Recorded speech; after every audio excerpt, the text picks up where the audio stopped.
ನಿನ್ನ ದೇಹದಲ್ಲಿ ಕಾಯಿಲೆ ಇದೆ, ಹಾರ್ಮೋನಲ್ ಇಂಬ್ಯಾಲೆನ್ಸು.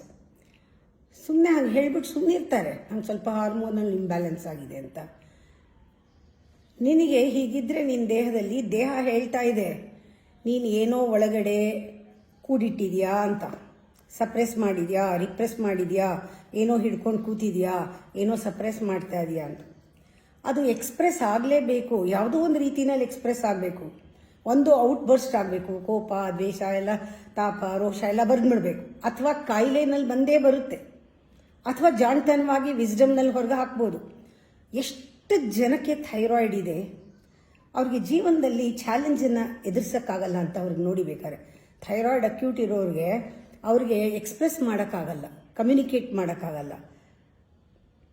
ಅವ್ರಿಗೆ ವಿಶುದ್ಧಿ ಚಕ್ರ ಕನೆಕ್ಟ್ ಆಗಿದೆ, ಅದಕ್ಕೆ ಅದು ಕನೆಕ್ಟ್ ಆಗಿರೋದ್ರಿಂದ ಅಲ್ಲಿ ಕೆಲಸ ಮಾಡಬೇಕು. ನೀವು ಯೋಗ ಮಾಡಬೇಕಾದ್ರೆ ವಿಶುದ್ಧಿ ಚಕ್ರ ಅವ್ರಿಗೆ ಸತ್ಯನ ಹೇಳೋಕ್ಕೆ ಆಗಲ್ಲ, ಹಿಡಿದಿಟ್ಕೊಂಡು ಎನರ್ಜಿ ಫ್ಲೋ ಆಗೋದೇ ಇಲ್ಲ. ಅದು ಇಂಡಿಕೇಶನ್ನು. ಅದಕ್ಕೆ ನಿಮ್ಮನ್ನು ನೀವು ನೋಡಿಕೊಂಡು ಅರ್ಥ ಮಾಡಿಕೊಂಡು ಬಾಡಿ ಮಾತಾಡಿದಾಗ ಅದನ್ನು ಆಲಿಸಿ ಕೇಳಿ ತಿಳ್ಕೊಂಡು ಅದರಿಂದ ಬಾಡಿನ ರಿಲೀಸ್ ಮಾಡಿ. ನಿಮ್ಮ ಕೈಲಿ ಅಷ್ಟು ಶಕ್ತಿ ಇದೆ.